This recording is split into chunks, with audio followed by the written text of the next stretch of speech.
Coucou les filles, donc aujourd'hui on se retrouve encore pour une vidéo produit terminée parce que même si je crois que la dernière date d'à peu près un mois, ma boîte était de nouveau pleine et la dernière fois j'ai laissé ça déborder pendant 3 mois et la vidéo faisait 45 minutes ou un truc comme ça. Donc je me suis dit que plus jamais. Donc je me suis dit on s'y attaque tout de suite. Donc ne faites pas attention à ma tenue, il fait au moins 35 degrés, je meurs de chaud et je vais au sport dans un peu plus d'une demi-heure. Donc je suis déjà en tenue. Donc voilà. Avant de commencer sur mes produits terminés, 2 mots sur le rouge à lèvres que je porte, qui je sais pique un peu les yeux et serait bon à donner des crises d'épilepsie à quelqu'un qui serait un peu sensible. Il s'agit du Fuchsia Flash dans la collection Vivid de chez Maybelline. Donc c'est le 902 et wow. Genre de tous mes rouges à lèvres flashy, et j'en ai, celui-là il est un niveau mais alors au-dessus quoi, il est hors catégorie. Donc c'est un rose fuchsia ultra flashy, vraiment en couleur stabilo, et je le porterai pas au travail. Mais bon, les autres jours, c'est l'été, il faut en profiter. Alors on va commencer par les produits cheveux, je les ai triés en catégorie cette fois-ci.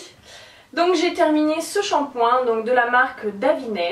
Je crois que c'est une marque qui a des compositions assez naturelles. Il s'agissait du shampoing hydratant pour les cheveux secs et déshydratés.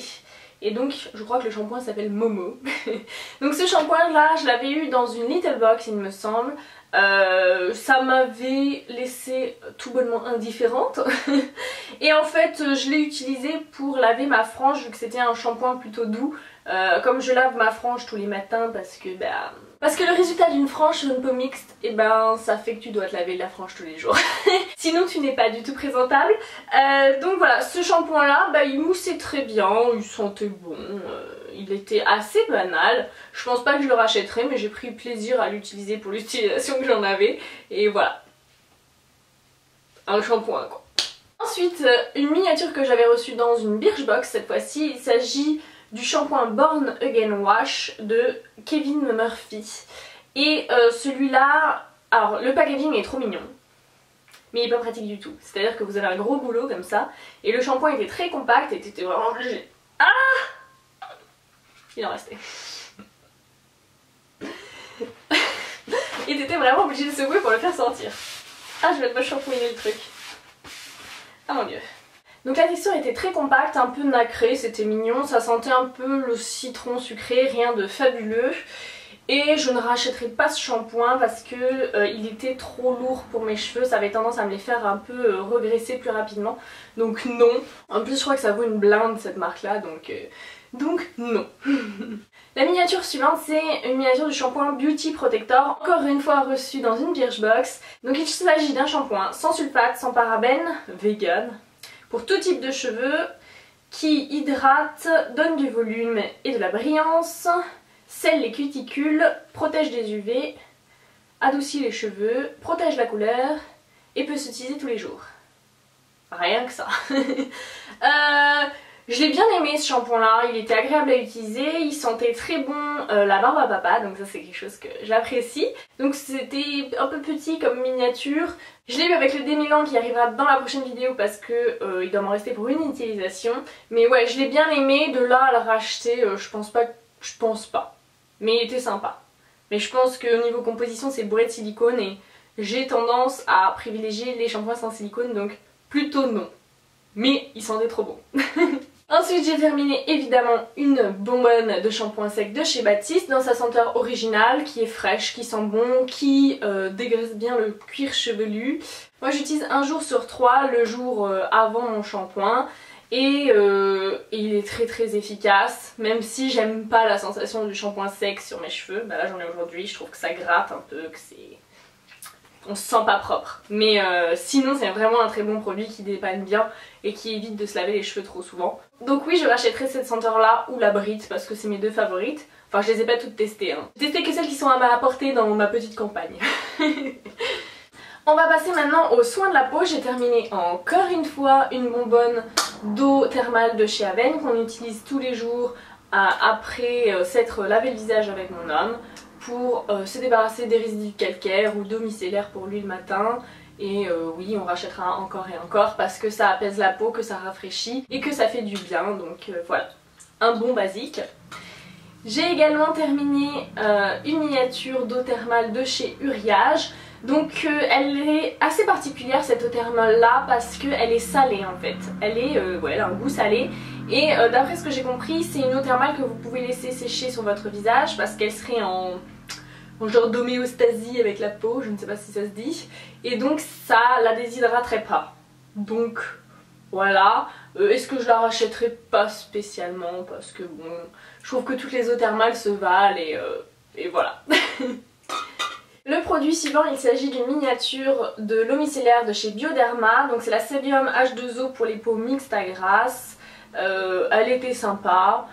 Mais moi j'utilise plus d'eau micellaire parce que en fait je me suis rendu compte que je préfère me laver le visage à l'eau. Et mon homme lui il préfère celle de chez Aven qui est pour les peaux sensibles. Et donc voilà, je pense pas qu'on la rachètera mais elle était pratique grâce à son format voyage. Le produit suivant que j'ai terminé et je suis trop triste, il s'agit de mon Pchit Magique de chez Garantia. Donc ça c'est un produit que j'adore. J'avais déjà eu l'occasion de le tester par 2 fois grâce à des miniatures. Et là c'était un full size que je crois ma maman m'a acheté à Noël. Il me semble. Ou c'est peut-être moi, je me souviens plus. En fait le Pchit Magique c'est un micro peeling que vous pouvez utiliser tous les jours. Donc comme un gommage ça va enlever les peaux mortes, purifier la peau etc. Sauf que vous n'allez pas avoir l'action irritante d'un gommage. Et je trouve que ce produit affine vraiment le grain de peau au fil des jours. Et franchement j'ai hâte de le racheter. Donc par contre je sais que pour ma peau il faut pas que je fasse une cure de plus de 15 jours d'affilée parce que sinon ça a tendance à l'assécher. Je suppose que pour les peaux sensibles il faut voilà, peut-être y aller un jour sur 2, enfin il faut doser en fonction de la réactivité de votre peau. En tout cas moi ça me fait pas de réaction, ça me rend pas rouge et j'ai vraiment remarqué qu'au fil du temps ça resserre les pores, ça purifie, ça affine le grain de peau, l'effet y est et voilà. Donc moi généralement je fais une cure de 15 jours et après je l'utilise de temps en temps pour entretenir les résultats et il me manque et il faut que je le rachète parce que j'ai une peau pourrie en ce moment donc il ne pourra qu'aider. C'est dommage que Garantia ça va le si cher parce que moi j'adore leurs produits quoi. Je sais que le Pchit Magique c'est soit un top soit un flop suivant les personnes. Il y a des personnes qui l'adorent et d'autres qui le détestent, qui trouvent que ça agresse la peau et que ça fait rien. Pour moi c'est un top. Alors toujours dans les soins de la peau et alors là celui-ci vaut une blinde. Mais vraiment une blinde. C'est une crème à 95 €. Donc je ne me suis pas offert cette crème moi-même, c'est une crème qu'on m'a offerte via le blog. Donc c'est une crème de la marque Hervé Héros qui a priori est une marque un peu hype qu'on peut trouver je crois chez Colette. Donc pour vous dire hein. Voilà, ça vous cite le truc, apparemment c'est la crème des stars. Donc c'était une crème sous forme de gel avec que des produits naturels. Ça sentait clairement les herbes aromatiques.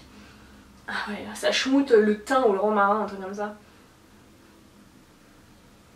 Ouais, le thym ou le romarin. C'était un gel très aqueux qui pénétrait très vite la peau. Il y avait comme des très fins grains dedans qui étaient assez étranges d'ailleurs, mais rien de gênant. C'était une bonne crème, très honnêtement. Il m'a fallu à peu près 6 mois pour terminer le pot. Je trouvais qu'elle hydratait très bien ma peau, qu'elle la repulpait bien. Voilà, c'était une très bonne crème qui respectait bien ma peau, qui la protégeait, qui l'entretenait. Mais très honnêtement, je ne me vois pas remettre 95 € dans un pot. Malgré tout, je suis ravie d'avoir eu la chance de la tester et voilà, si jamais vous avez les moyens et que ce genre de produit vous attire, c'est de la bonne cam. Le produit suivant est encore un produit qui vaut une fortune et encore un produit que j'ai eu la chance de tester via le blog. Il s'agit du masque à l'oxygène de chez Carine Herzog, donc leur Essential Mask, very good accent. Donc c'est un peu le produit phare de la marque. C'est un masque à l'oxygène qui aide à purifier, qui booste l'éclat du teint, qui a une action anti-âge, bref il a tout un tas de promesses. Il est très efficace ce masque, je trouve que quand on le fait on a une vraie action éclat sur la peau est beaucoup plus rebondie, resplendissante, le grain de peau est resserré etc. Par contre il vaut 65 €, il m'a fait une petite quinzaine d'utilisations je pense, ce qui est pas si mal parce que quand on voit la contenance on se dit bon il y en a pour maxi 10 fois, mais finalement il m'a fait une petite quinzaine d'utilisations. C'était un bon produit, je suis triste de l'avoir fini mais je ne le rachèterai pas parce que 1 il coûte trop cher, 2 il a une composition toute crado, genre les 2 premiers ingrédients c'est paraffinium liquidium et glycérine. Donc 65 € pour du concentré de pétrole sur ma tronche, bon On peut pas dire que les ingrédients utilisés soient d'une grande noblesse et donc du coup dans mon esprit ça a un peu de mal à justifier le prix de ce produit qui malgré tout était très efficace. Mais bon, je suis une tête de mule. Le produit suivant, je l'ai fini ce matin, je suis trop triste aussi. Il s'agit d'une miniature du Glam Glow que j'avais eu, je sais plus où, mais j'étais trop contente. Ah oui, dans une Sephora box je l'avais eu, j'étais trop contente de l'avoir. En fait je suis une grande fan du traitement Youth Mud là, enfin le traitement anti-âge, je l'aime beaucoup. Il ne peut plus m'en rester beaucoup, je l'économise. Et j'avais aussi envie de tester le Super Mud qui est le traitement purifiant. Et franchement il marche bien, il purifie bien la peau, il est vraiment super, moi j'apprécie beaucoup, je trouve qu'il sent bon la chlorophylle, il est tout noir donc c'est un peu dégueu, il y a des copeaux de feuilles de chlorophylle dedans ou je sais pas quoi, donc c'est un peu dégueu. Quand ça sèche il devient gris et à point noir aux endroits où vous avez des pores, donc c'est complètement dégueu, mais je trouve qu'il a une bonne efficacité. Et très clairement je pense le racheter malgré son prix exorbitant de 49 € pour un masque à l'argile. Mais bon, l'efficacité y est et je l'aime vraiment beaucoup, donc il est fort probable que je craque un jour. Le produit suivant est un produit anti-peau pourrie, c'est mon petit élixir miracle, l'élixir du marabout de chez Garantia. Donc j'étais arrivée au bout de la fiole, il m'en restait pour 2 utilisations, je l'ai économisé, j'avais espacé au maximum ces utilisations jusqu'à ce que ma peau fasse sa grosse crise. Là ça fait 15 jours que ma peau est dégueulasse. Même plus je crois, peut-être 3 semaines, enfin bon, qu'elle n'est pas aussi jolie que d'habitude. Et donc j'ai dû le racheter, oui je le rachète encore et toujours, je le rachèterai à vie. Je l'utiliserai tous les jours si il n'était pas si coûteux d'utilisation parce que la petite fiole vaut 25 € et elle descend assez vite. Donc si vous l'utilisez matin et soir tous les jours, et ben ça vous coûte cher. Mais du coup ce que je fais moi c'est que je l'utilise en cure jusqu'à ce que ma peau aille mieux et après je l'utilise en entretien dès qu'il y a un jour où je vois que j'ai un peu le teint troublé, où j'ai les pores un peu dilatés etc. Je fais une cure de 2-3 jours pour la remettre dans le droit chemin et ça marche plutôt bien. Par contre faut pas l'arrêter parce que bah voilà ma peau est repartie en live. Donc voilà, mais l'élixir du marabout c'est vraiment le sauveur des peaux pourries. Il est excellent pour les peaux mixtes et ce que j'aime beaucoup c'est qu'en plus de son action anti-imperfection il a aussi une action anti-âge. Et bon comme je suis une vieille peau de bientôt 26 ans, et ben on dit pas non à la protection anti-âge. Donc voilà, je l'ai déjà racheté, je le rachèterai encore et toujours. Le produit suivant, je suis ravie de l'avoir enfin terminé. Il s'agit du Creamy Eye Treatment with Avocado de chez Kiehl's. Bref, la crème pour les yeux à l'avocat. Alors ce produit, tout le monde en parle de façon genre c'est le produit miracle, il est trop bien. Hélène de mon blog de filles en a parlé, enfin plein de meufs en ont parlé donc je l'ai voulu. Je l'ai acheté, je l'ai découvert, je me suis dit on va pas être copains. Alors j'ai pas aimé la texture, en fait c'était jaune et collant, mais vraiment collant, ça fait une pâte toute collante. Il en faut très peu, donc il m'a duré 8 mois alors que j'avais pas envie de l'utiliser tu vois. Il est très collant et en fait dès que vous vous mettez à appliquer la crème sous le contour des yeux ça devient tout glissant tout aqueux. Donc ça brille à mort et ça met longtemps à pénétrer. Donc déjà hors de question d'utiliser ça le matin sauf si vous déjeunez entre le moment où vous appliquez vos soins et vous vous maquillez parce que sinon vous pouvez pas vous maquiller directement après ça. Donc moi je l'utilisais le soir et j'en mettais 3 tonnes parce que j'avais envie de le finir vite. Donc voilà, mais ouais ça hydrate et encore je trouve pas de façon faramineuse quoi. Moi j'ai plein de ridules de déshydratation sous les yeux qu'on va finalement appeler des ridules parce qu'elles ne disparaissent jamais et ça a pas du tout joué sur leur aspect. J'avais toujours le contour des yeux dans un état pas terrible en ce moment, c'est pas tip top quoi. Et ouais je l'ai pas trop aimé ce produit là donc je suis très contente de l'avoir fini. Et je comprends pas l'engouement qu'il y a autour, donc voilà, je ne sais pas. Et pour moi c'était un flop, très sincèrement, et non, je ne le rachèterai pas et je suis ravie de ne plus l'avoir.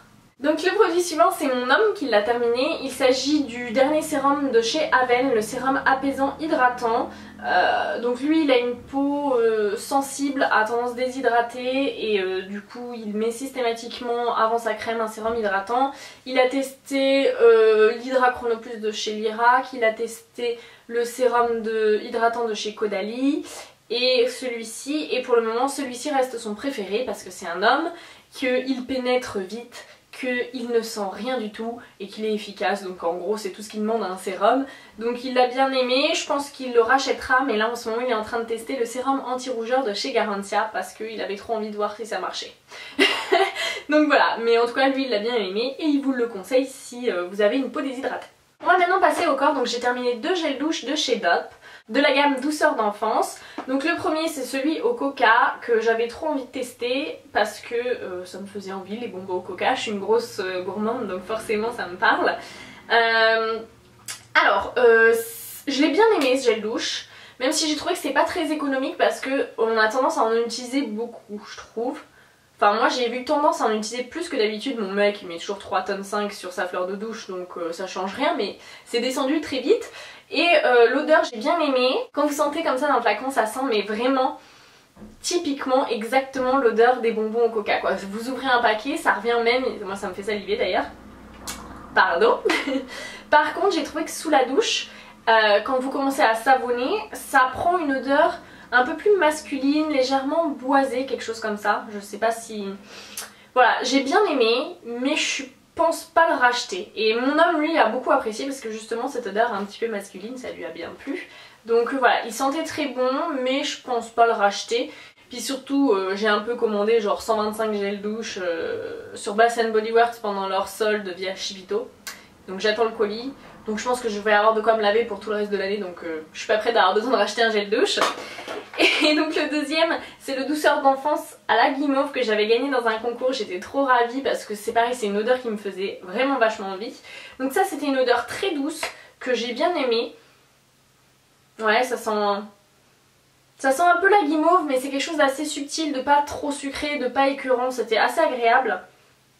Ça sentait bon et ça aussi mon homme l'a bien aimé parce que justement c'était pas trop girly, trop sucré. Ça sent, ouais, c'est vraiment une odeur agréable. Les gels douche, ces 2 gels douche sont très, ils moussent bien, ils sont crémeux, bref c'est des bons gels douche, c'est ce que tu peux attendre d'un gel douche quand tu l'achètes.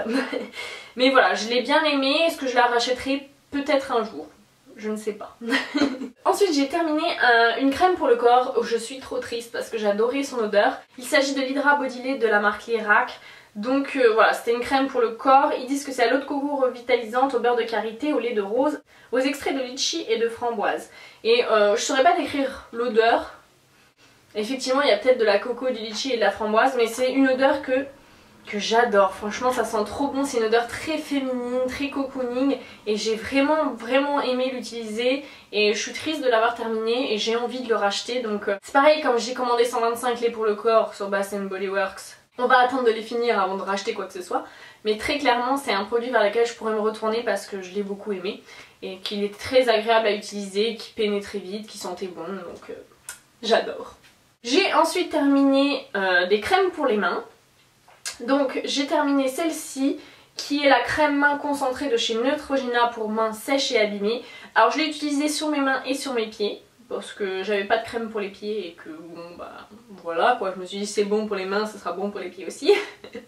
Alors c'est une crème qui est très grasse, mais genre c'est de la glycérine en tube quoi.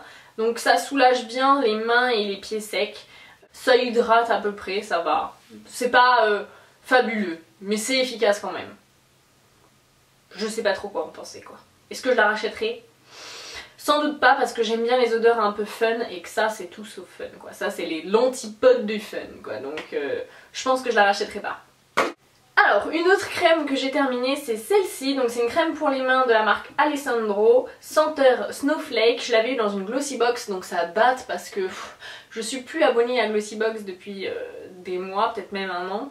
Je crois que ça date de l'hiver, pas cette année-là, l'année d'avant. Et ça sentait trop bon la cannelle. Ouais. Ah mon dieu, cette crème là elle était trop bien l'hiver, ça sentait trop bon la cannelle, t'as envie de te dévorer les mains parce que t'as l'impression que c'est des biscuits à la cannelle. Ça hydratait relativement bien, je l'ai bien aimé très honnêtement, je l'avais un peu économisé à cause de son odeur. Mais est-ce que je la rachèterai? Non, parce que je sais même pas où ça s'achète, donc voilà. La suivante c'est encore une crème pour les mains, il s'agit d'une petite crème 30 ml de chez L'Occitama en Provence. Donc là c'était la senteur Feuille Magique, je crois que c'était une édition limitée, je la rachèterai pas. J'en avais acheté plein de petits tubes de chez L'Occitane, mais en fait je trouve que c'est pas assez hydratant comme crème. C'est agréable à utiliser, ça colle pas et tout, mais j'ai pas l'impression que ça hydrate non plus. Genre 5 minutes après l'avoir mise, bah, j'ai de nouveau envie d'en remettre. Donc je pense que c'est pas du tout assez hydratant pour moi, donc j'en rachèterai pas. Et voilà, ça sent bon, mais c'est pas non plus des odeurs fabuleuses. Je trouve que ça reste... Je vais me faire tuer. Ça reste des odeurs qui sont légèrement vieillottes à mon goût. Voilà. Bisous. Ensuite j'ai terminé une crème pour les pieds de la marque Akilein. Donc c'était une crème pour les pieds très secs et déshydratés. Voilà, hydratation 24 heures non-stop, baume hydra défonce, tout ça. Bah, c'était une crème pour les pieds, tout ce qu'il y a de moins glamour, ça hydraté à peu près. Mais moi j'ai souvent les pieds secs, donc je suis assez difficile. Est-ce que je la rachèterai éventuellement si j'ai rien de mieux à me mettre sous la main? Mais encore une fois, je préférerais racheter quelque chose d'un peu plus fun tout en étant efficace. Est-ce que vous vendez des crèmes pour les pieds qui sentent autre chose que la crème, la menthe ou la lavande? Je suis intéressée. Non, ça m'intéresse vraiment. Ensuite j'ai terminé une bougie. Tu t'en fous, je sais. Une bougie reçue dans My Little Box qui pouvait éventuellement contenir un diamant. Je ne l'ai pas eu. J'étais triste. Et ça sentait... c'était pas terrible. Je sais pas quelle marque l'avait fait, mais je me jetterai pas dessus clairement.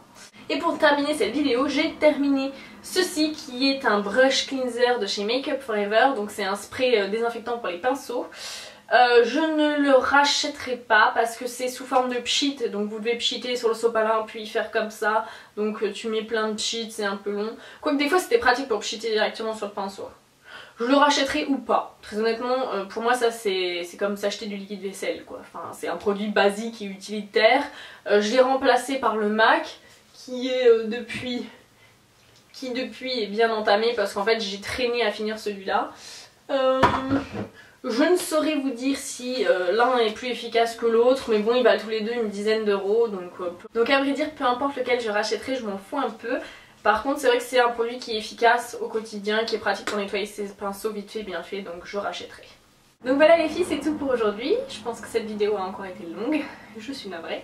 Je vous fais de très gros bisous à toutes et je vous dis à très bientôt dans une prochaine vidéo. Ciao!